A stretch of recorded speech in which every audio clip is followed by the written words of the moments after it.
Assalamualaikum warahmatullahi wabarakatuh. Waalaikumsalam warahmatullahi wabarakatuh. Alhamdulillahirabbil alamin wa bihi nasta'inu ala umuri dunya waddin. Asyhadu an la ilaha illallah wahdahu la syarikalah. Wa asyhadu anna Muhammadan abduhu wa rasuluhu la nabiyya ba'dah. Allahumma shalli ala sayyidina Muhammad wa ala ali sayyidina Muhammad. Para santri rahimakumullah, para alumni rahimakumullah, para netizen semuanya, juga muslimin muslimat dimanapun berada, bersyukur kepada Allah Subhanahu wa Ta'ala kita berada di bumi Allah, yaitu di Masjid Al-Mujahid,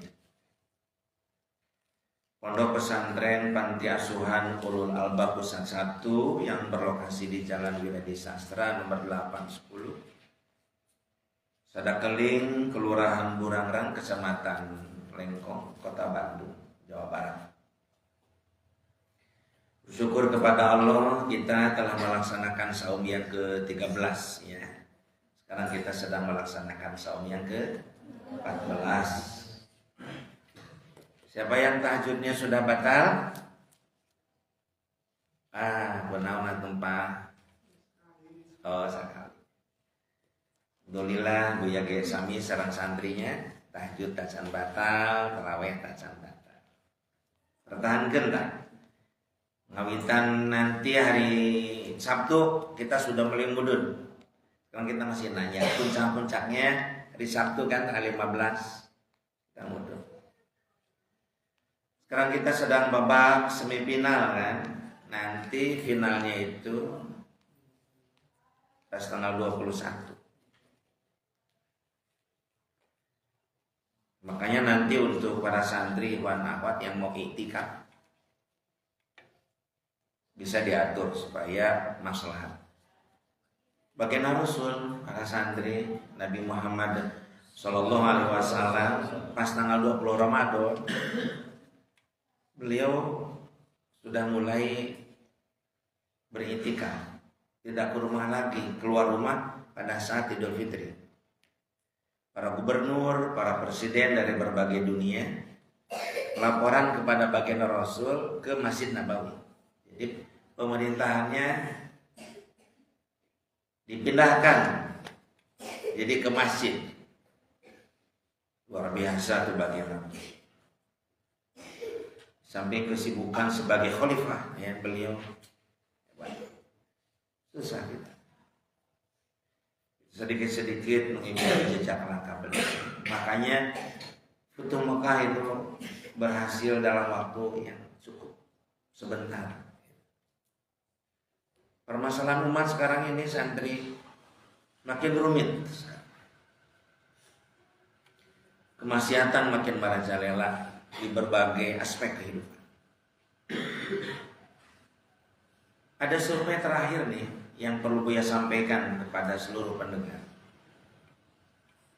10 orang umat Islam di Indonesia ya, dari 10 orang hanya 4 orang yang melaksanakan sholat. Jadi 6 orangnya tidak sholat. Artinya dari 100 orang umat Islam di Indonesia hanya 40 orang yang sholat, yang 60-nya dia tidak sholat. Artinya dalam 1000 orang Indonesia hanya 400 orang yang sholat, 600 orang meninggalkan sholat. Ngeri kita ini. Kemudian yang berikutnya lebih ngeri lagi. Dari 10 orang yang sholat itu, yang mengerjakan sholat, itu didata lagi. Dari 10 orang yang melakukan sholat, hanya 2 orang yang suka berangkat ke masjid. Yang 8-nya di rumah sholat.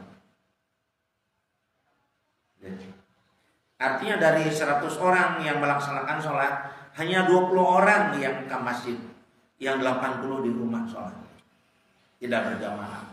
Artinya dalam 1000 orang umat Islam yang melaksanakan sholat di Indonesia, hanya 200 orang yang datang ke masjid, yang 800 orangnya di rumah dia nggak ke masjid. Bagaimana umat kita ini mau bangkit kalau kondisinya seperti itu? Sedangkan masjid ini tempat kita berjamaah bermusyawarah, saling kenal mengenal, menyusun kekuatan umat itu di masjid. Ini sangat mengerikan. Nah, maka untuk itu syukur kita kepada Allah sekarang sedang melaksanakan ke-14 ya. Masih bersyukurlah kita sekarang ini.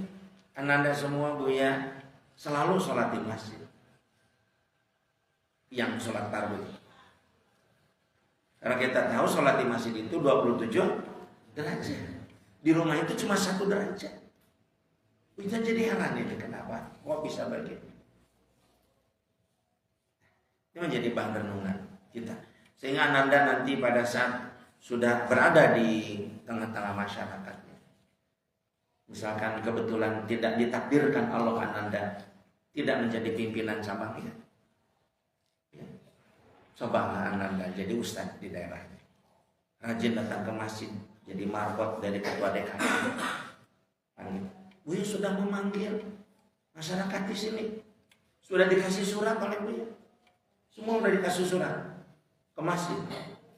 Di samping dikasih surat, Buya sudah mengutus santri senior atau Pak Hari contohnya. Ya Pak, Chandra, Pak Holil saat itu didatangi untuk berjamaah. Susah mereka. Mereka mengatakan ya mangga bade, ya mangga bade, tapi nggak datang. Buya menyampaikan ini kepada kalian.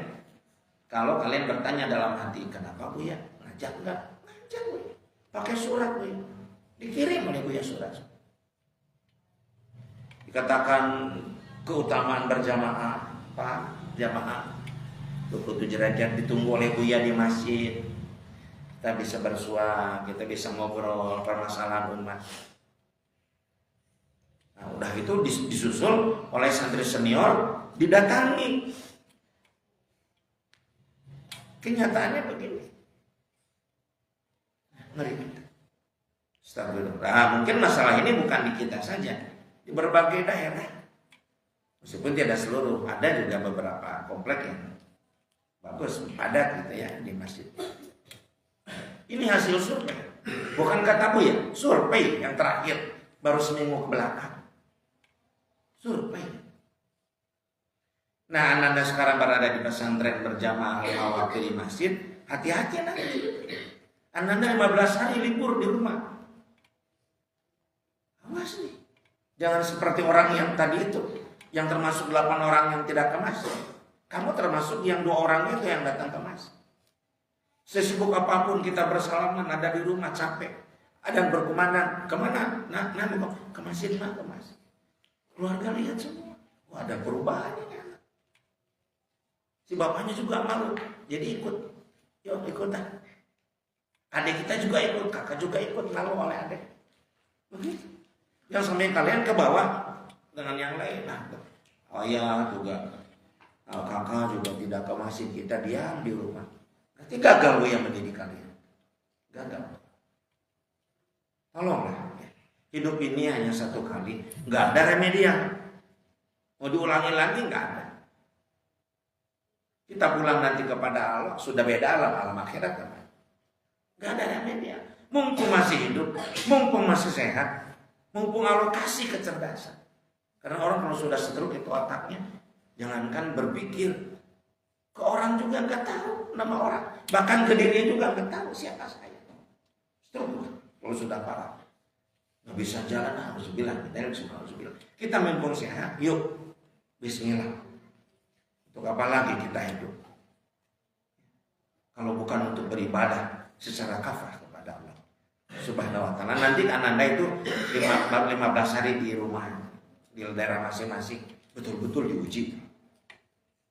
Betul diuji. Diuji tahajudnya, diuji duhanya, diuji berjamaahnya. Itu diuji betul-betul. Diuji baca Qurannya, diuji terjemahnya, diuji hafalannya. Tolong, nanti 15 hari itu sur bahasa Sunda mah ulah dugikeun kaca kuda lepas di gedoga. Artosna, wah mumpung libur, segala ditinggalkeun. Wah ngeri, gagal. Tolong disadari, kalian di situ dilatih oleh Buya. Justru pelaksanaannya itu hasil dan tidaknya, berhasil dan tidaknya Buya mendidik kalian pas nanti 15 hari. Berhasil tidak? Ya, tolong ingat, mengingatkan. Salawat serta salam semoga Allah Subhanahu wa taala selalu melimpahkannya kepada junjungan kita Nabi besar Muhammad sallallahu alaihi wasallam, kepadanya para sahabatnya, para ulama. Amin, mudah-mudahan termasuk kita sekalian. Amin ya Allah ya Rabbal alamin. Pertanyaan tes kali Buya ulangi. Buya kan kata Buya hukum orang tua yang tidak menafkahi anaknya itu adalah berdosa. Nah, lantas bagaimana dengan orang tua yang ingin menafkahi anaknya tetapi dilarang oleh istri barunya?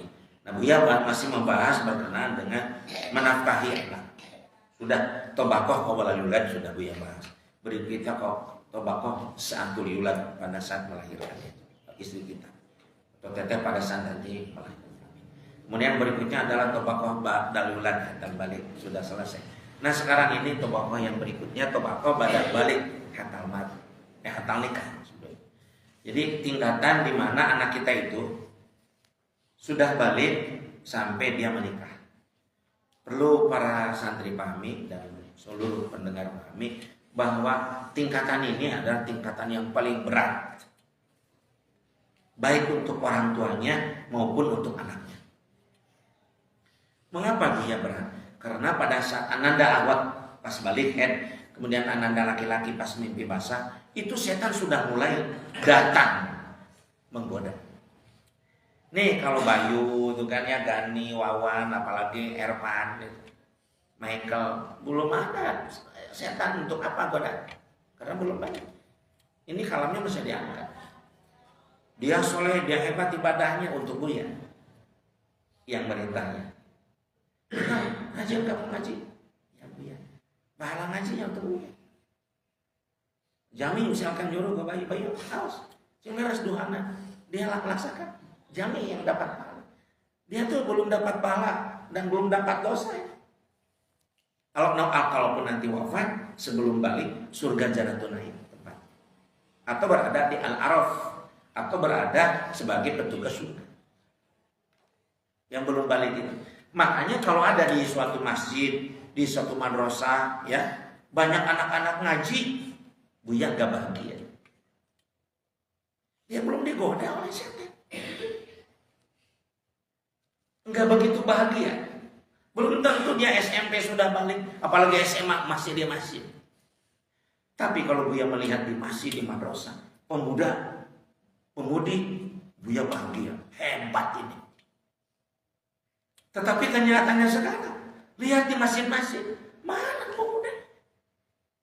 Mana pemudinya? Dia sudah tergoda iblis sehingga dia tidak belajar Al-Quran dan Islam. Coba sekarang lihat yang berjamaah di masjid-masjid. Kebanyakan orang yang sudah pakai tongkat, sudah sepuh. Para pemudanya di mana? Di kafe. Bukan tidak boleh sih, boleh aja di kafe kalau kali-kali kita ngobrol soal bisnis dan sebagainya. Di mana lagi Bu ya, di tempat-tempat begitulah. Nongkrong-nongkrong yang gak jelas, geng-geng gitu. Tapi Anda lihat di masjid, maaf, hampir gak ada pemuda. Karena setan sudah menggoda. Makanya tobat dal balik hatal ini godaan, ujian yang sangat berat bagi orang tua. Gimana Bu yang merintahkan kami Sari? Tidak begitu. Keras sekarang ini. Tapi nanti dia sudah balik, lihat Bu yang mendidik dia. Karena anak-anak itu ada masa-masa main, ada masa-masa untuk permainan lah, untuk nyantai-nyantai. Sudah balik, stressing. Ini pengalaman Buya nih. Putri Buya, Teh Dinah Sanatul Wahidah. Alhamdulillah selamat. Selamat dari apa Buya? Pergaulan bebas. Suatu hari ada acara, mau dijemput oleh seseorang yang mungkin senang kepada Putri Buya. Telepon Buya, ke Umi, nggak biar berani. Umi ini ada teman Dina mau jemput, mau ngantar ke rumah. Umi bilang, wah Buya marahnya. Tunggu di sana tunggu. nggak pernah Bu memperbolehkan anak Buya dijemput oleh siapa atau diantar oleh siapa. Bahkan suatu hari ingin ke mall, Buya ikuti ke mall. Terus kata Teh Dina, Buya dan Umi mah ortodok katanya. Kolot, masa tuh teman-teman Buya ke mall nggak diikuti? Nggak apa-apa Bu sebut ortodok kolot juga. Tapi Buya dan Umi ingin kamu selamat. Makan dengan temannya, ada yang laki-laki banyakan, perempuan banyakan, biar aja itu karena itu masa-masa pergaulan. Buya perhatikan, jangan sampai dia berdua anak dia perempuan. Ramai acara-acara di mall. Pada saat dari mall Buya sama-sama pulang, selamat akhirnya. Bagaimana Teh Dina sekolah di sekolah fashion itu yang terkenal di Indonesia pada nomor wahid, yaitu fashion, mau sebutkan mereknya itu yang namanya, tapi itu adalah fashion kerjasama negara Perancis dengan Indonesia. Mode-mode pakaian yang hebat itu kan dari sana, sekolah di sana, wah pergaulannya. Tapi Buya terus rajin jarak jauh mengontrol putri Buya sampai alhamdulillah, karena Buya kontrolnya begitu ketat, akhirnya melihat pergaulan teman-temannya yang bebas. Dia bilang begini, Buya, Umi, Dina mau nikah saja. Kenapa tiba-tiba mau nikah? Dina lihat pergaulan bebas di Jakarta sudah luar biasa. Dina takut celaka. Dan dia memilih, bukan memilih yang lain. Dia bilang, Buya, siapa yang paling pintar di antara santri Buya yang laki-laki? Yang paling banyak hafalannya? Kata Buya, bagus loh. Setiap setoran ke Buya 16 ayat itu 1 juz gitu ya. 10 ayat, 8 ayat, dan akhlaknya bagus. Ya itu terserah Buya. Yang mana bagus itu? Dia bilang, itu yang dari nanti dikenakan. Alhamdulillah biiznillah dengan izin Allah nikahlah putri Buya itu dengan santri Buya. Wah Buya berat sekali itu. Langsung bahasa Sunda mas santri. Nah didik waktu dibalik sampai ke nikah sepertos nangeuy nok bubeurna. Upami talaras mah dia sebut sak murah kita nok bubeurna. Dijagi. Makanya Anda bersyukur. Masa-masa balik sekarang ini Anda di pesantren. Alhamdulillah. Bersyukur kepada Allah, berterima kasih kepada orang tua. Kenapa Buya harus berterima kasih ke orang tua? Karena anaknya diizinkan oleh orang tua. Tidak sedikit orang tua melarang pesantren. Udah jangan pesantren, kamu kerja aja. Ya. Dagang aja ikut dengan bapak dan sebagainya. Ya, ucapan terima kasih. Ananda nanti pas pulang tanggal 15 hari nanti di rumahnya masing-masing.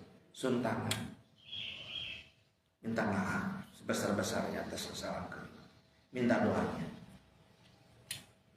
karena atas jasa-jasa beliau lah kita berada di ulul albab. Tidak sedikit, kan kemarin ada santri Wan Buya yang sering bolak-balik, jemput lagi, kesini lagi, sebutlah namanya ya. Karena orang tuanya katanya tidak senang anaknya di pesantren. Tiba-tiba mau kesini lagi kemarin tuh. Enggak, udah 3 kali deh kamu. Gak diterima di ulul albab. Orang tuanya gitu. Maju mundur. Boleh tidak boleh. Harusnya berbahagia punya anak di pesantren. Berbahagia. Alhamdulillah. Dan kalianlah ya, Buya berharap kepada kalianlah yang akan merubah kualitas keluarga kalian. Kalian bagaikan cahaya dalam kegelapan datang ke rumah. Kalian bilang begini, ya Allah, ujian aku yang pertama di rumah ini, kakak masih belum sholat, ayah juga enggak sholat. Bahkan saya dengar, maaf, ayah juga suka ngumpul-ngumpul judi gitu. Aduh, kita jangan marah atas situasi itu. Itu enggak ada gunanya kita marah. Tapi kita berpikir konsep punya agenda. Gimana dia menghadapi kakak? Gimana menghadapinya? Ibu misalkan suka pakaiannya memang berjilbab, kerudungnya, tetapi ke bawahnya kata yang Buya kemarin itu kata, duh, mama gimana pakaiannya masih gitu. Apalagi sekarang zaman sekarang kan yang gibah tuh di mana-mana, ibu-ibu sering bicarakan orang lain. Anak kan jangan marah. Bahkan begini, ya Allah ini ujian bagi aku. Kalau saya berhasil di rumah ini, saya berhasil nanti di warga, tingkat RT, RW dan sebagainya. Belajar, menyampaikan. Jangan marah-marah. Bapak ini tidak sholat, gimana? Aku juga gak akan sholat. Bukan gitu dakwah orang tua. Ya, coba diskusi di antara kalian tuh, Kak Yandi, Kak Fahri, cerita tentang masalah keluarga. Gimana nih Yandi cara menghadapi orang tua gini, kakak itu bisa nih. Ya mungkin kalau di awal bisa ke Teh Amel, Teh Sally, Teh Elsa, ngobrol tentang situasi keluarga kita. Itu masa-masa yang paling berat. Dan Anda sendiri kan merasakan. Di pesantren ini kadang-kadang betah dan tidak betah. Lihat teman-teman bebas datang ke sini bawa motor merokok. Aduh, kuku hawa nafsu, yang nurutan. Kadang-kadang maaf ya, ada yang bawa perempuan dibonceng. Aduh, ujian yang berat. Terus kita punya himmat, cita-cita yang tinggi, enggak akan tergadang. Itu hanya kenikmatan sesaat, kesananya gelap. Aku memulai daripada kegelapan, terus terang dan terang benderang gitu. Jajaki perjuangan Anda dengan bertahan, kan seperti tangga itu, makin ke atas. Jangan tergoda. Tuhan kan, Anda rasakan sendiri di pesantren kita, betah dan tidak betah. Betah kadang-kadang lagi, betah kadang lagi gitu aja. Godaan, karena setan tuh selalu keluarlah dari pesantren. Untuk apa? Ngaji mah bisa di rumah. So, main dengan teman-teman. Kamu kan masa muda tidak terulang 2 kali. Gunakanlah masa muda dengan silakan bebas-bebas. Nanti mah kehidupan nanti bagaimana nanti itu setan. Ya, nah. Berbicara tentang itu. Adapun anak-anak SD seperti ini kebanyakan para betah. Paling juga kalau nggak di kita itu karena diambil oleh orang tua. Nah itu para santri masa-masa balik itu masa-masa auzubillah santri. Sekarang ini sudah banyak sekali penelitian, terutama di kota-kota besar ya. Para siswi itu sudah banyak yang tidak perawan lagi. Itu sudah lebih dari 60%. Mereka rata-rata sudah melakukan hubungan seksual. Apalagi sekarang, ngeri sekali ya di negara sekuler. Itu kondom sekarang ini kan mau ada ATM kondom. Jadi nanti kondom akan dipasang di dekat lembaga pendidikan. Jadi kalau mereka ingin melaksanakan hubungan seksual tinggal bawa kondom dan selamat karena memang tidak hamil. Hubungan seksual ngeri tuh ya negara kita sudah ke arah sana. Bagaimana badai kemaksiatan, badai kemusuhan itu, padahal survei membuktikan bahwa orang yang seks bebas itu alokasi penyakit AIDS. Sampai sekarang perlu Anda tahu, nggak ada obat AIDS itu, sipilis, busuk kemaluan. Jadi yang dari keluar farji ataupun hasyafah. Farji itu kan kepunyaan perempuan, hasyafah itu kepunyaan laki-laki. Pada saat dia mau kencing ternyata bukan kencing yang keluar, tetapi darah dan nanah. Membusuk, pada saat sudah membusuk dia cuma melamun kalau ingin kenikmatan seksual. Dia tidak mungkin punya suami kalau perempuan, karena sudah busuk. Kalau laki-laki tidak mungkin punya istri, karena dia tuh sudah tidak bergerak lagi, tidak bisa berdiri. Hasyafah, busuk. Dan itu sampai sekarang tidak ada obatnya, sifilis. Kalau soal bahasa Sunda nama burut, bahasa Sunda itu burut. Bahasa Indonesia sifilis, bahasa Inggrisnya adalah AIDS. Penyakit itu ada penyakit kemaluan, membusuk karena pergaulan bebas. Meskipun pakai kondom juga sama. Jadi nanti pada masa dewasa, masa tuanya dia tersiksa. Tidak mungkin dia punya anak. Bagaimana bisa punya anak? Kemaluannya sudah busuk. Sedangkan kemaluan itu baik kemaluan laki-laki atau perempuan sebagai jalan awal untuk bisa punya anak keturunan. karena ada nafkah batin. Jadi sudah tidak bisa berhubungan seksual yang sudah kali edit. Ngeri pesantren. Maka dalam hal ini kita selaku insan-insan pesantren harus punya cita-cita. Apa punya cita-citanya? Citanya bukan saja untuk diri kita, tapi untuk teman-teman kita, sebangsa setanah air. Mereka pada selamat menjadi pemuda yang berhasil ke depan. Ya, pemuda yang nantinya bisa berkeluarga, sakinah mawaddah warahmah, kesananya nanti bisa menjadi seorang mubalik dan mubalik. Cita-cita. Sekarang ini kan pergaulan bebas, kemudian juga karena dia itu ketagihan narkoba, dimulai dari ketagihan merokok, sudah mulai malak-malak, maksa ngamen sambil maksa. Banyak kasus sekarang pengamen maksa, apalagi ke ibu-ibu, teteh-teteh suka maksa itu, kadang-kadang bawa senjata tajam, karena untuk merokok, untuk pakai obat juga. Kesananya dia bisa membegal, membunuh, itu masalah. Itu mulainya dari masa-masa balik sampai dia nikah. Itu masa-masa yang sangat berat. Makanya kepada orang tua, masa-masa itu adalah masa-masa yang sangat kritis. Kita harus betul-betul pasang badan, hati juga harus betul-betul dipakai, pikiran juga sama. Bagaimana memperhatikan anak-anak kita yang akan bisa melanjutkan cita-cita orang tuanya.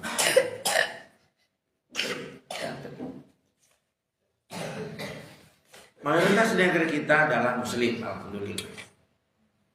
Meskipun tinggal 83%. Tolong ya diingat, meskipun nggak dicatat. Terus gue akan sampaikan, ini mengerikan, tapi mau tidak mau kan kalian harus tahu. Orang-orang muslim di Indonesia kebanyakan orang miskin. Tetapi orang-orang muslim kebanyakan menengah ke atas. Orang non-muslim rata-rata punya mobil dan rumah. Orang muslim di Indonesia jangankan punya mobil, sepeda pun gak punya, apalagi rumah. Perlu kalian tahu. Dan itu menjadi sasaran empuk bagi non-muslim untuk merubah agama kita keluar dari agama. Dibujuk dengan usaha, dibujuk doa, macam-macam. Yang paling parah itu dijerumuskan dengan obat-obat terlarang itu karena pergaulan. Coba kalau Anda lihat dalam kasus-kasus narkoba, kasus-kasus rampok, kasus-kasus begal, kasus perjinahan, kasus perjudian yang ditangkap, hampir 90% lebih orang muslim. Orang non-muslimnya cuci tangan. Walau alam, kita harus sadar. Harus sadar. Harus. Ya, kesimpulannya dari tobacco ini, Buya katakan ini tobacco yang paling ngeri. Kalau dia sudah menikah dan selamat, harus sujud syukur orang tua. Selamat, jangan sampai gadisnya parabola, karawan jebol telah.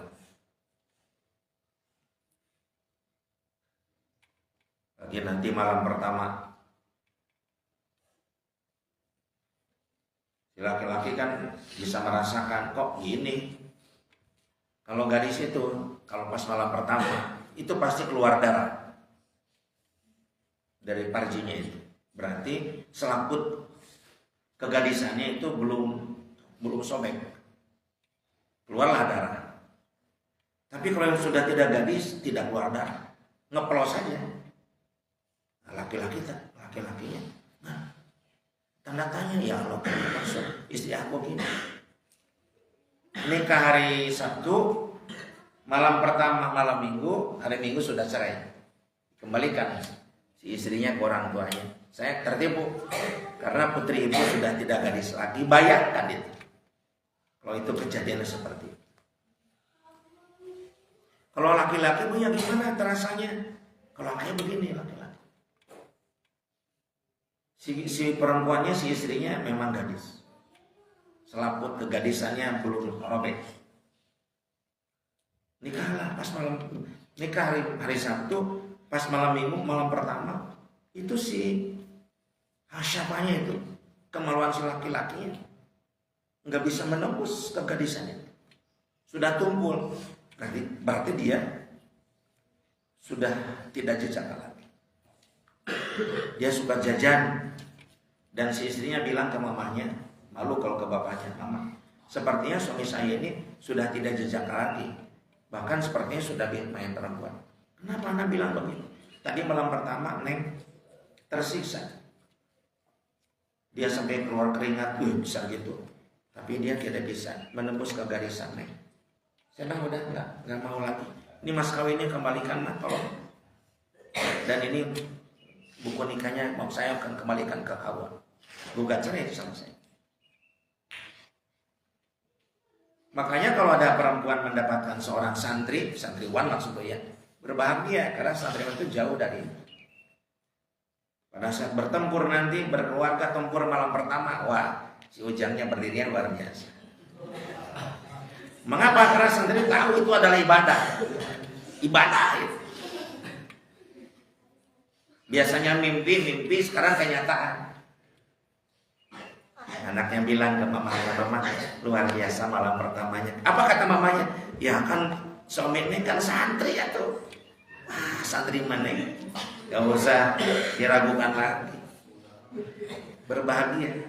Termasuk juga laki-laki harus berbahagia kalau ingin mendapatkan santriwati. Tidak sedikit ini kebetulan Buya pimpinan yayasan ya. Ibu-ibu kan tahu Buya ngurus anak-anak panti asuhan dan pesantren. Ibu-ibu tahu kan, wah anak-anak santriwati itu bersih-bersih. Sudah banyak sekali yang minta jodoh. Buya tolong ada gak santriwati yang gini. Anak saya belum nikah, rumah sudah punya, mobil sudah punya, pekerjaan juga sudah tetap. Buya belum pernah mengiyakan. Takutnya santriwati Buya kasihkan kepada orang yang tadi itu, yang sudah tidak jejak lagi. Untuk apa Buya kasihkan kepada orang yang kaya raya tetapi hati tersiksa? Karena rumah tangga itu, kekayaan itu nomor berapa? Yang penting berbahagia, saling mencintai. Kemudian pada saat nafkah batin kita merasakan kenikmatan. Urusan harta terus cari bersama. Nanti Allah kasih sayang, saling menitipkan diri, saling menjaga, saling melengkapi. Jangan sampai Anda meskipun Buya kadang-kadang mendengar begini dari santriwatian. Di sini mungkin bilang ke Mama Nisa bilang ke Umi. Umi bilang ke Buya, itu sudah keluar, dia kabur. Katanya Buya sudah dibuka jilbabnya. Buya kadang-kadang juga dengar begitu. Keluar ilmu albab, apakah diusir kasus atau dia keluar sendiri tidak betah. Itu katanya ada juga yang dibuka jilbabnya, terus masuk Facebook, ngeri. Popokan tai ke pesantren lain, mereka Buya kebahagiaan. Disangkanya berbahagia dibuka berdoa dan tidak ngaruh ke kita. Cepuya umpamanya anak-anak, Umi dididik sudah, dikasih tahu sudah, urusan anak dadat bakal apa imannya lagi. Sudah mati dia mau bertanggung jawabkan perbuatan. Rugi Buya mah baik dengan karunia sana kamu ya Buya nggak didiknya wios. Hidayah mah susah Umi, hidayah. Ananda nanti jangan sampai menyakiti gurumu. Ya, anak-anak dan terugi ada Buya yang Umi para pengurus. Mana yang bakal rugi mah? Laki-laki mau motoran jeung awewe, gayaan ka dieu ngabibita ban. Aya kabar itu mah dari Pagino, dari Airman. Kata Buya biarkan saja. Buya sudah kasih didikan, kasih ajaran. Mereka tidak melaksanakan urusan dia. Buya mah teu gede rugi.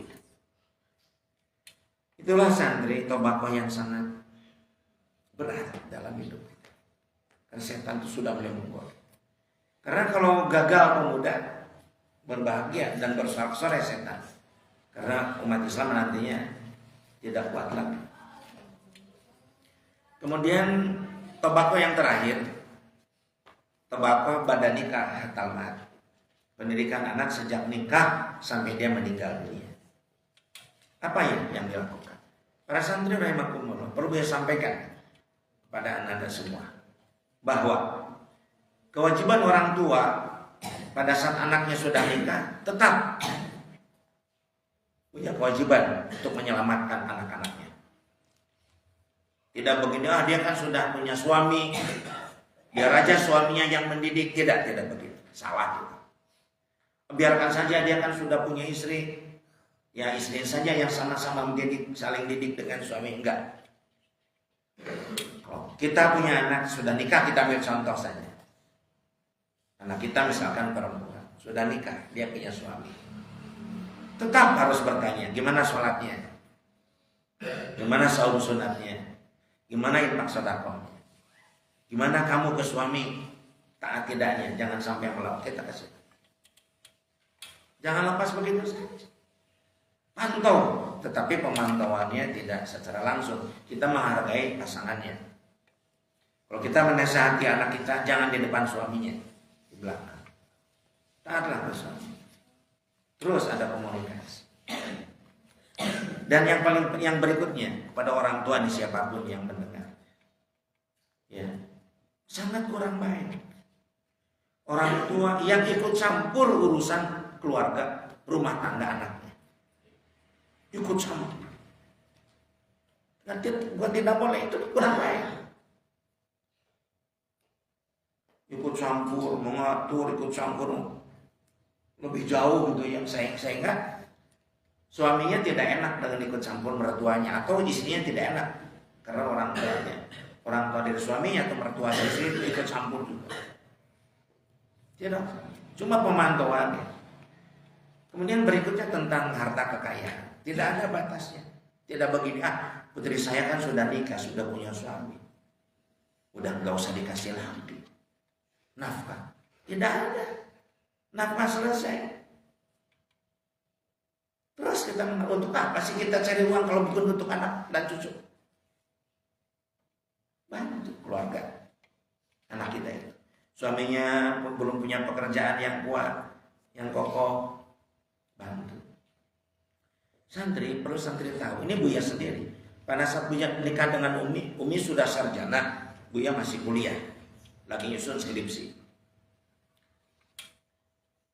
Pada saat Buya nikah, Buya belum punya pekerjaan tetap, cuma ngajar privat itu kan. Apa yang dilakukan oleh mertua Buya, yaitu ayah Umi? Ngasih beras, ngasih makanan, ngasih uang. Saya punya berasnya, boleh. Tapi lama-lama Buya bisa berdiri sendiri. Buya mertua indah, yang di mertua dulu. Ada yang begini berisi, kamu sudah punya suami, jangan minta lagi ke bapak ya, jangan minta lagi ke mama ya. Udah, tanggung jawab suami. Astagfirullah. Enggak begitu.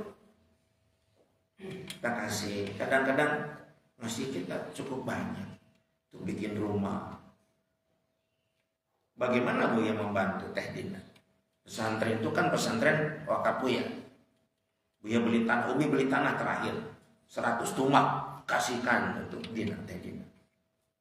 Nih pakai untuk perkebunan, untuk pertanian. Habis untuk siapa lagi? Belum punya mobil, nih mobilnya. Anak-anaknya kasih pakaiannya, jajan dan sebagainya. Nah, ada kata-kata begini, nanti kalau begitu menantu saya keenakan, enggak juga. Kita didik juga yang lain-lain. Belum saya sampaikan seperti itu. Terlebih lagi kalau menantu kita ini seorang santri. Mudah-mudahan Ananda nanti punya calon mertua paham bahwa anak itu adalah seorang santri. Santri itu adalah kiai, ajengan, ustadz, nggak dulu punya uang, nikahlah dulu. Nah, kalau mertuanya paham, kasih untuk sehari-hari. Tapi kita juga sambil terus berkiprah di masyarakat. Mulai kita dapat amplop. Dari mana Bu yang amplopnya? Ngurus jenazah di rumah kita, sekitar kita. Dari mana Bu yang amplopnya? Ya dari acara-acara tahlilan, marhaban, akikahan, ceramah-ceramah. Sudah beli amplop. Nah kalau sudah beli amplop itu terus dijaga. Kemudian dari mana lagi Bu ya? Dari uang khotib Jumat dapat amplop. Berikutnya dari ceramah-ceramah. Mulai itu Ustaz itu. Mulai itu Ustaz. Akhirnya mendirikan rumah Al-Quran. Kemudian disiapkan canceling di sana. Para santrinya masukkan seridonya. Lama-lama Ustaz itu bisa tegak. Bahkan lama-lama mertuanya sudah sepuh, si santrinya itu, suami yang santri itu bisa ngasih kabar. Mudah-mudahan. Karena kalau calon orang mertua tidak paham bahwa anaknya putrinya nikah ke santri, wah, apa-apaan kamu neng nikah ke santri, apa pekerjaannya? Santri, pada saat Buya nikah dengan Umi, mertua Buya kan kiai tingkat nasional. Beberapa kali ditawari untuk jadi anggota dewan dari partai tertentu di Jawa Barat, enggak mau. Beliau tokoh besar santri. Enggak pernah beliau nanya ke Buya, di mana Asep kuliah? Atau di mana Asep bekerja? Enggak pernah nanya. Yang dia tanya, beliau tanyakan, di mana Asep pesantren? Karena Buya bisa menerjemahkan, Buya bisa ceramah. Beliau nanya di mana Asep pesantren. Enggak nanya pekerjaan. Makanya Buya berani menikahkan putri Buya dengan seorang santri. Apa pekerjaan apa bagus pada saat nikah dan kita jadi? Enggak ada. Santri. Buya tahu dia seorang santri belum bisa apa-apa. Tapi sekarang lihat pesantrennya. Pembangunan. Banyak donaturnya. Dia mulai berpikir. Masa iya sih dikasih terus mertua, malu. Berpikir. Sekarang kan bahkan tadi malam Buya diundang oleh Bagus. Buya buka sahur.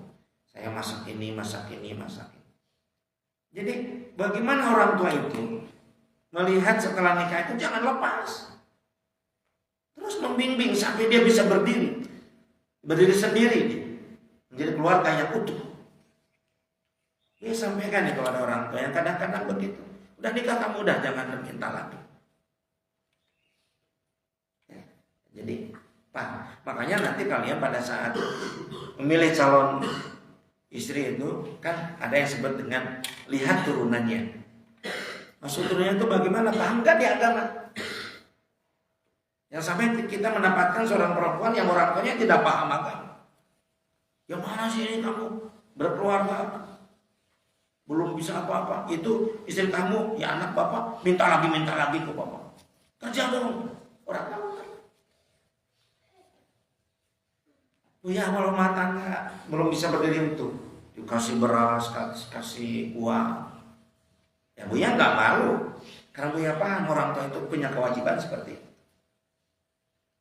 Dan Umi juga selaku istri nggak bilang begini, Buya kerja tuh Buya, masa dikasih? Enggak. Umi sabar, yang belum punya pekerjaan sabar.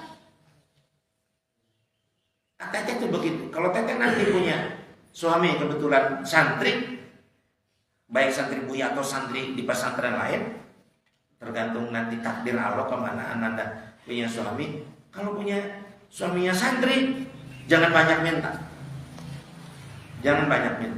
Kasihan. Dia juga nanti akan ngasih kalau sudah. Kasih peluang suami kita untuk banyak berkarir, dorong. Gimana nih kalau ngajar privat? Ya, mau ajukan. Gimana kalau ngajar pengajian ibu-ibu? Ngajukan kepada kami, ya kasih. Ya, dia menjadi seorang pemimpin di daerah. Itulah bapak yang terakhir, bapak pada nikah atau apa.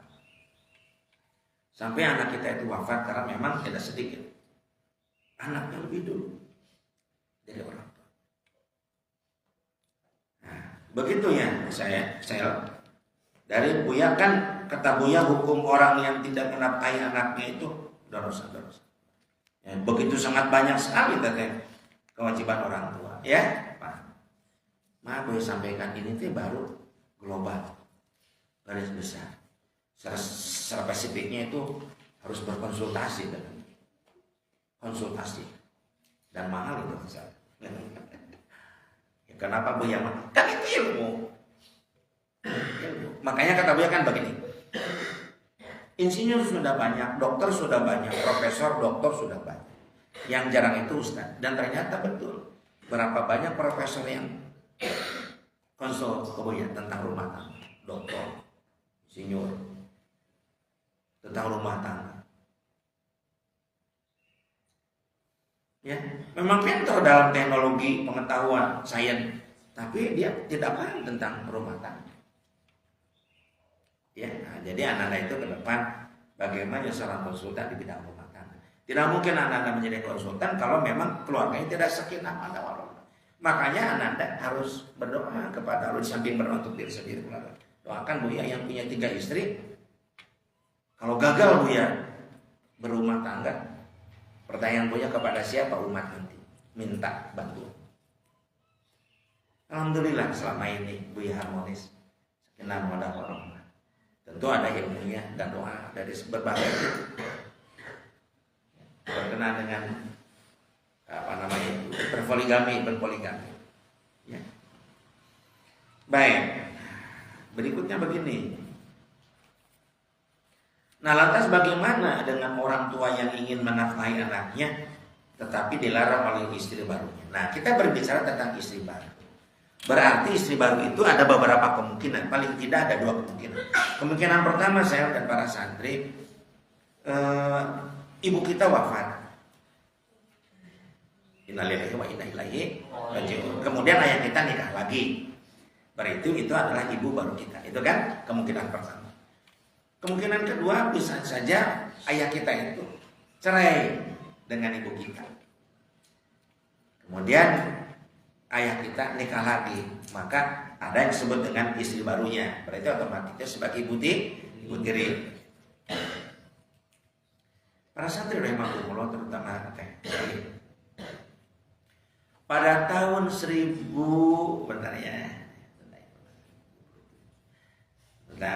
pada tahun 1972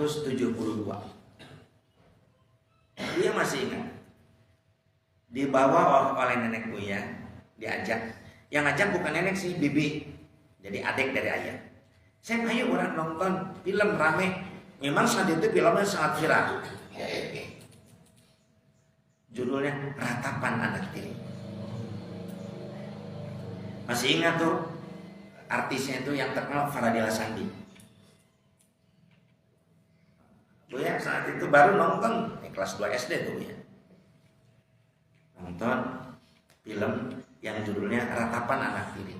Apa dalam film itu dikatakan ya begitu jahatnya si ibu tirinya itu. Jahat. Ibu tiri hanya cinta gitu, kepada anak, kepada ayahku saja. Gitu, ada lagunya, tapi bukan itu sih nadanya. Cuma liriknya begitu. Ibu tiri hanya cinta kepada ayahku saja. Jadi ke anaknya enggak. Santri, begini ya. Sejak saat itu kan Buya belum berpikir banyak sih. Buya langsung tercap dalam pikiran Buya bahwa ibu tiri itu galak gitu. Terus berlangsung, Buya paham agama, sedikit-sedikit belajar. Nah ternyata, begini Buya sampaikan. Tidak benar bahwa ibu tiri itu selalu jahat. Ternyata tidak benar.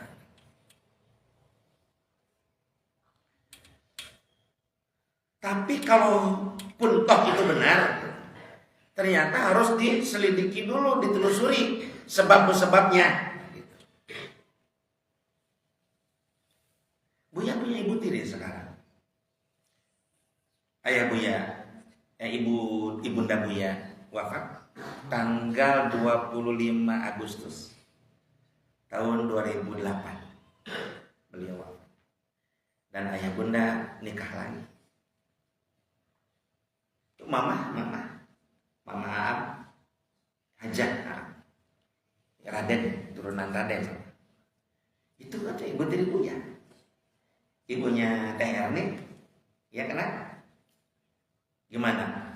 Buya dengan mama tiri Buya, ada clash? Tidak ada. Beliau sayang kepada Buya selaku anak tirinya. Buya juga hormat dan sayang kepada ibunda tiri Buya.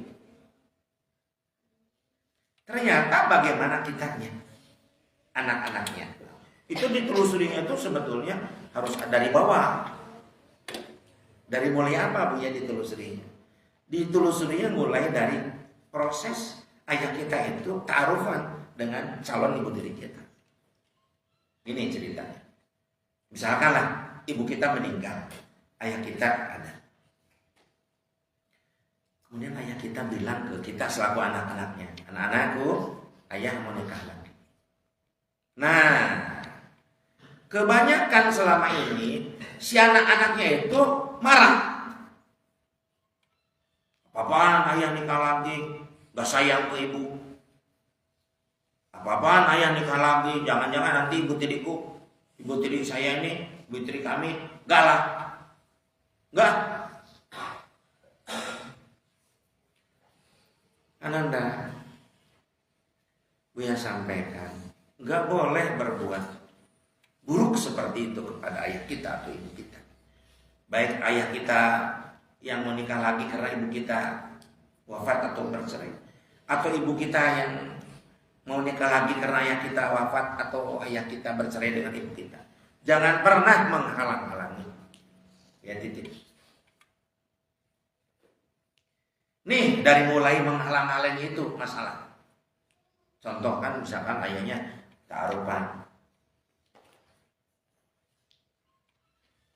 menyebut misalkan ke calonnya itu gimana ya, bukan saya tidak mau, kata si ayah kita itu, masalahnya anak saya nih melarang. Nah kata-kata itu sudah mulai si calon ibu tiri kita itu mulai nggak enak.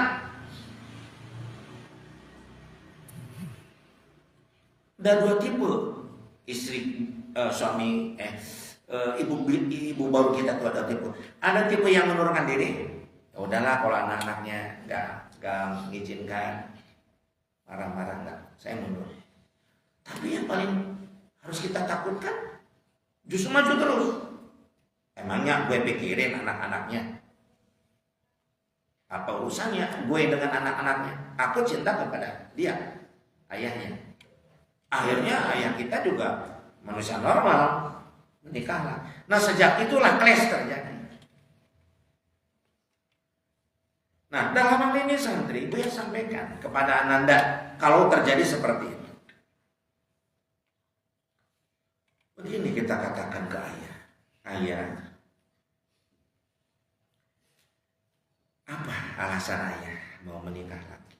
Kita dengar dulu alasannya. Gini alasan ayah itu, nah, ayah ini kan seorang laki-laki, sedangkan Ananda itu kan perempuan kebanyakan. Ada juga anak ayah laki-laki. Kalau ayah sakit, apakah kamu siap ngurus ayah? Ya kalau sakitnya biasa-biasa, Ananda bisa bantu. Tapi kalau ayah sudah sakit, sampai ayah tidak bisa cebok sendiri, apakah Ananda mau nyebokkan ayah? Kan nggak mungkin ragam anak perempuan cebok ayahnya. Ananda harus sayang ke ayah. Ayah itu maju tua, perlu ada seorang pendamping yang urus ayah. Coba kalau Ananda punya mendengar alasan begitu dari ayah Anda. Pertanyaan Buya, bisakah kita mengurus ayah? Sampai nanti ayah misalkan stroke harus disuapin. Kalau mau tidur harus juga dibantu supaya dia bisa tidur. Jadi jangan suzon. Jangan sampai ayah itu di satu sisi dia ini nikah lagi, di sisi lain anaknya melarang. Di akhirnya di persimpangan jalan banyak pikiran. Berarti anak-anak sudah membebani pikiran ayah. Santri rahimakumullah, berkenaan dengan ibu kita yang sudah wafat, Tidak boleh ada kata-kata begini, nanti ibu sakit hati. Enggak sakit hati. Sudah beda alam.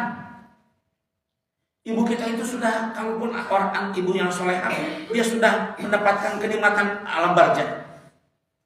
Bahkan ibu kita itu yang di alam barzah menginginkan suaminya itu ada pendamping lagi. Kasihan suaminya sendirian. Jadi jangan dihubung-hubung kasihan ibu, itu sudah beda alam. Gak ada lagi sakit hati, ayah kita nikah lagi, enggak. Bahkan ibu kita mungkin kalau bisa bicara, nah, tolong carikan olehmu calon ibu yang baru. Kasihan ayahmu. Ibu kan tidak bisa lagi mendampinginya, sudah wafat, beda alam. Jadi dibalik pikiran kita. Jadi kenapa ibu tiri rata-rata ya kurang baik kepada, karena memang sebab-sebabnya menghalang-halangi, tidak dengan alasan. Anak yang baik begini kata-kata, ayah, kan ibu sudah wafat, ibu sudah beda alam, ayah.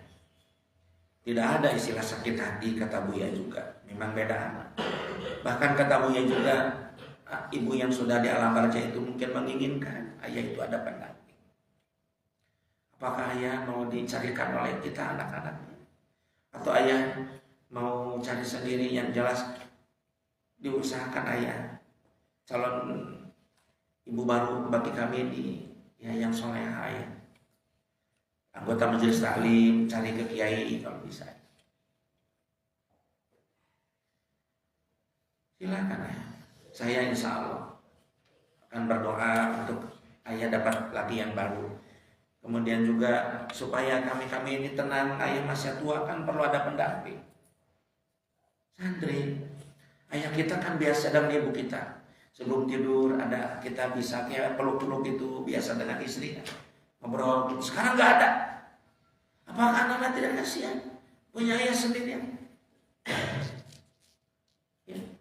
Yang namanya orang yang sudah punya istri, punya suami yang normal itu tentu perasaan seksualitas itu tinggi. Sekarang tidak ada yang bernamping. Berarti anak-anak sudah menyiksa ayah kita atau ibu kita kalau memang ibu kita mau nikah. Janganlah jadi anak yang durhaka. Anaklah yang solehah kalau perempuan. Laki-laki anak yang soleh. Dorong. Dan kita menganggap orang tua kita, Pak, itu ibu tiri kita ataupun ayah tiri kita, anggap saja ibu dan ayah kita sendiri. Sehingga harmonis, ayah senang. Pada saat ayah Buya nikah lagi, senang kelihatan ayah. Beliau alhamdulillah setelah ibunda Buya wafat 12 tahun beliau masih alokasi usia dan berumah tangga dengan ibu tiri ibu ya, itu 12 tahun juga. Buya jalan-jalan senang ayah. Menyenangkan orang tua itu kan luar biasa. Oleh karena kita ini welcome kepada ibu tiri yang baru, maka ibu tiri Buya juga welcome, baik gitu. Jadi jangan menyalahkan ibu tiri atau menyalahkan ayah tiri sedangkan kita ini tidak muhasabah diri bahwa kita memang sudah memulai permasalahan. Kecuali kalau ayah itu atau ibu itu dengan serampangan di mana gitu cari calonnya itu, apalagi keinginan yang mendapatkan harta kekayaan. Jangan begitu. Jangan khawatir harta kekayaan. Jadi gini, dalam pembagian warisan itu faraidnya. Wafatlah ibu kita, misalkan ayah masih ada, jangan takut diambil oleh ibu yang baru. Karena nanti pada saat bagi waris dibagi dua dulu. Yang setengahnya kekayaan untuk ibu kita yang sudah meninggal itu untuk kita selaku anak-anak. Yang setengahnya untuk ayah kita. Nah, ibu tiri itu akan mendapatkan dari setengah dia punya ayah yang sudah dibagi. Jadi ibu kita yang wafat mendapat banyak. Dan itu juga kalau dia punya anak, ayahnya itu ya mendapatkannya itu adalah 1/8. Kalau tidak punya dapat 1/4, sedikit sekali. 1/8 jadi kalau 1/8 berarti 1/16, sedikit. Ya wajar dong. Ibu tiri kita mendapatkan warisan dari ayah kita, kan dia ngurus ayah kita. Kadang-kadang santri ada kejadian begini, nikah dengan istri yang barunya, ya ayahnya sudah sepuh, baru seminggu nikah, dia sudah seru suaminya, ngurus telaga ibu tiri kita. Ya wajar lah dapat waris. Memang itulah aturan begitu dalam Islam. Nah, jadi kalau kata di sininya tentang ingin menafkahi anaknya tetapi dilarang oleh istri barunya, kenapa dilarang? Mungkin hal seperti itu. Dan terus berikut para santri rahimakumullah.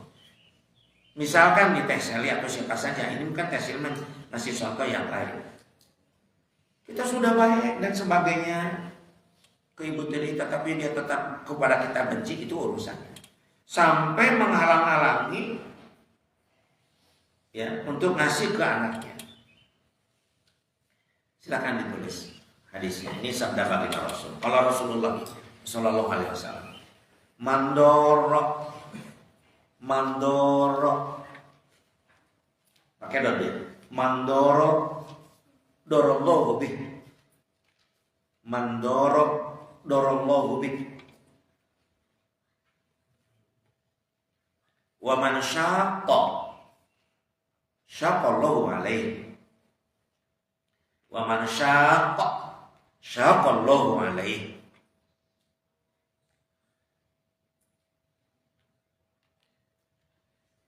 Barang siapa yang menyulitkan orang lain,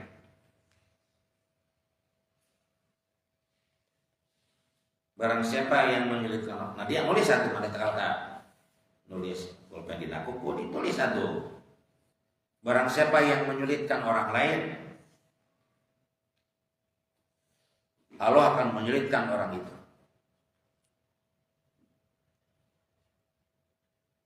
Tulis. Dan barang siapa yang jahat kepada orang lain,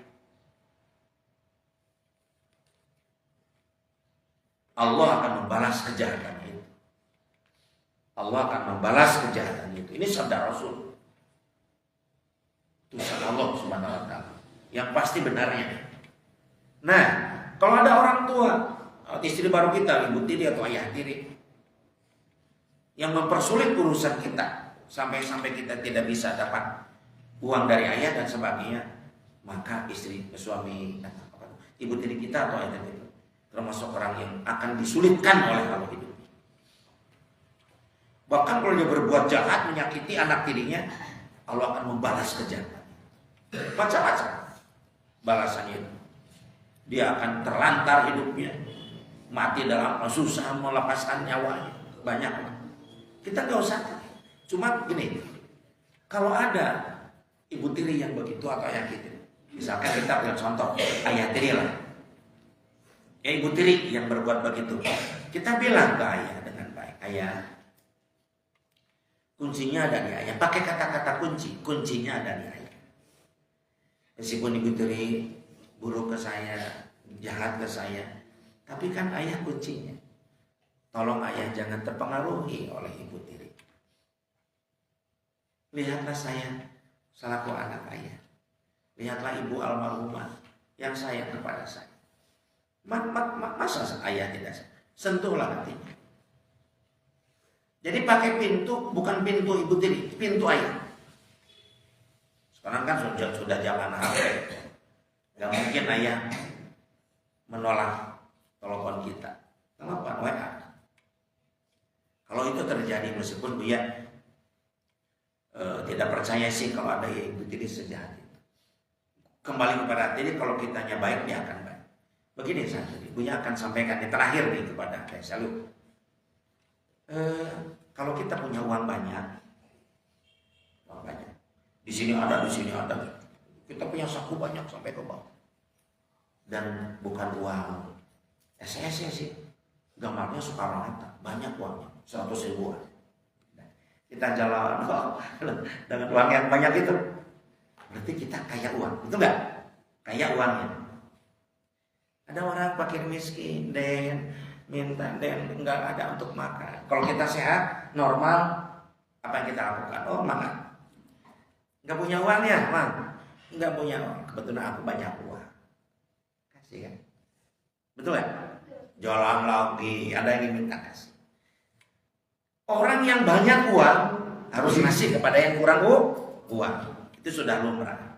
Tapi jarang orang membahas orang yang kaya kasih sayangnya. Kita harus ngasih kasih sayang ke yang miskin kasih sayangnya. Kalau tadi ada kasus ibu tiri yang melarang kepada suaminya atau ayah asli daripada si anak itu, dilarang oleh ibu barunya, berarti ibu tiri kita itu miskin kasih sayang. Kalau miskin kasih sayang harus dikasih enggak? Dikasih apa? Dikasih kasih sayang. Oh ya Allah, kasihan amat ibu tiri aku miskin kasih sayang. Kata Buya juga kalau kaya uang harus dikasihkan kepada yang miskin uang. Ini bu saya miskin kasih sayang. Sedangkan saya insya Allah kebetulan saya ada santri yang mudah-mudahan aku kaya kasih sayang. Maka aku akan ngasih kasih sayang ke ibu tiri saya. Gitu. Gimana ngasih kasih sayang ke ibu tiri? Dia marah-marah, kita nyantai. Dia teriak-teriak, kita nyantai. Dia marah-marah, kita senyum aja. Karena dia bisa kasih sayang. Kasih sayang. Dia nggak pernah ngasih, kita punya uang kasih dia. Kasih uang. Dia nggak pernah sayang ke kita bantu. Nah makanya kalau misalkan kita manggil ke ibu kita yang almarhumah itu, misalkan manggilnya Umi ya, maka kepada ibu baru itu diusahakan beda. Jangan panggil Umi, manggil mama, manggil ibu, kalau bisa. Dan kita bisa sedikit membedakan, oh ini mah bukan Umi aku, ini adalah ibu aku, ibu tiri maksudnya. Itu harus dibantu. Terus kata ibu tiri kita ini, loh ini anak sudah aku benci, aku nggak ngasih uang kepadanya, sering marah-marah, dia masih bantu. Sapu-sapu di rumah, kalau dia datang ke rumah ngepel, aku marah tapi dia senyum. Kenapa dia sadar? Karena kita mengasih kasih sayang. Jadi yang kita kasihkan itu bukan uang saja, kasih sayang. Mengapa baginda Rasul kalau dibenci oleh orang lain, dicaci dimaki, apakah baginda Rasul mau balas? Tidak, karena baginda Rasul kaya dengan kasih sayang. Maka dikasih oleh baginda Rasul kasih sayang kaya. Wah, orang Yahudi meludahi, marah-marah. Pada saat si yang itu sakit, baginda Rasul yang pertama nengok. Terus kata seorang Yahudi, sebentar. Maaf ya saudara, selamat pagi. Terus orang Yahudi, siapa pagi-pagi saudara? Sebentar. Kata orang Yahudi, assalamualaikum, karena itu orang kafir kan nggak boleh ketemu sama-sama. Belum dibunuh siapa? Anak Muhammad. Saya Muhammad. Wah takut sih yang ini. Wah jangan-jangan mau balas dendam. Mau apa kamu kesini? Ya dibuka dulu pintunya. Bukalah. Tolong dibukakan kepada anaknya. Kamu sakit udah berapa hari? Kata baginda Rasul. Ya aku nengok aja. Mudah-mudahan cepat sembuh. Si Yahudi itu dia sadar bahwa orang ini orang yang luar biasa. Dia menyakiti, meludahi setiap baginda Rasul datang ke Madinah ke Nabawi dari rumah. Tapi dia yang pertama menengok, dia sadar ini orang ini luar biasa yang kaya dengan kasih sayang, dan saat itu baginda Rasul sedang mengasihkan kasih sayang yang banyak itu kepada yang miskin kasih sayang. Berterima kasih, tidak lama dia masuk Islam. Suatu hari baginda Rasul lewat dengan para sahabat. Itu si Muhammad kurang ajar, si Muhammad gila. Si Muhammad itu membuat agama baru, orang buta. Itu orang kafir. Gak banyak bicara baginda Rasul. Aisyah, mulai besok siapkan buburnya enak. Kasih daging unta yang cukup banyak. Untuk apa baginda? Ada yang mau dikasih. Rasul bawa pakai pelepah kurma itu yang sudah di bagian kantong itu. Pulang dari masjid dia suapin. Kamu belum makan ya? Belum. Suapin. Orang Yahudi yang suka caci-caci. Rasul senyum aja pada saat dia mencaci maki baginda Rasul di hadapan, padahal yang nyuap itu kan baginda Rasul. Itu masa baginda Rasul mau pulang ke Rahmatullah. Di dalam inna lillahi wa Rasul wafat. Dia mengatakan begini, kalian celaka si Muhammad, sudah mati sekarang dia, kata Yahudi. Dan kabarkan baginda Rasul. Baginda Rasul wafat hari Senin, dimakamkan Rabu pada asar. Si Yahudi itu tidak hari Selasanya. Dia nunggu kemana nih yang ngasih makan, Pak tidak ada tiap pagi. Pulang subuh. Kemana?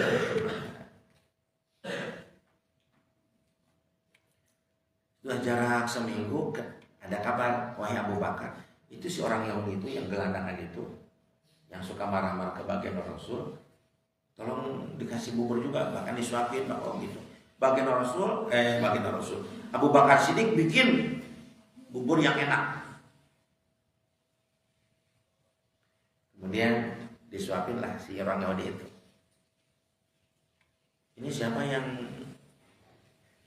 yang ngasih bubur ke aku? Kok beda? Karena memang baginda Rasul menyuapin mungkin dengan.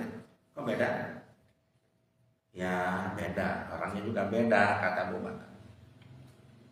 Siapa sih kamu? Aku Abu Bakar. Tahu nggak kamu, kata Abu Bakar, yang menyuapi kamu tiap pagi itu baginda Rasul. Nangis Yahudi. Dia begitu lembut katanya, tangannya, sedangkan aku marah-marah mencaci maki. Wahai Abu Bakar, tuntunlah aku mengucapkan 2 kalimat syahadat. Aku ingat kepada baginda Rasul. Beliau itu kasih sayangnya luar biasa. Kaya dengan kasih sayang, dicaci, dimaki, bukan membalas, dikasih kasih sayang. Ibu tiri kita jahat, ibu tiri kita galak misalnya, kalaupun ada itu ayah kita harus mandiat, miskin kasih sayang, maka kasihlah kasih sayang. Paham? Demikian Teteh Seli ya, bertanya ke Buya, sampai Buya menjawabnya 2 termin Teteh di kemarin dan hari ini. Karena Buya tuh kalau menjawab pertanyaan, kalau tidak tuntas itu perasaan itu tidak enak. Jadi dituntaskanlah supaya paham. Mudah-mudahan apa-apa yang Buya sampaikan pagi hari ini menjadi ilmu bagi Buya khususnya dan anak-anak semua, dan bisa diamalkan ya saya benar semuanya. Mudah-mudahan kita termasuk orang yang kaya dengan kasih sayang. Kasih sayang sehingga orang yang miskin dengan saya itu bisa dikasih oleh kita. Mohon maaf dari segala kekurangan dan kehilapan. Wassalamualaikum warahmatullahi wabarakatuh.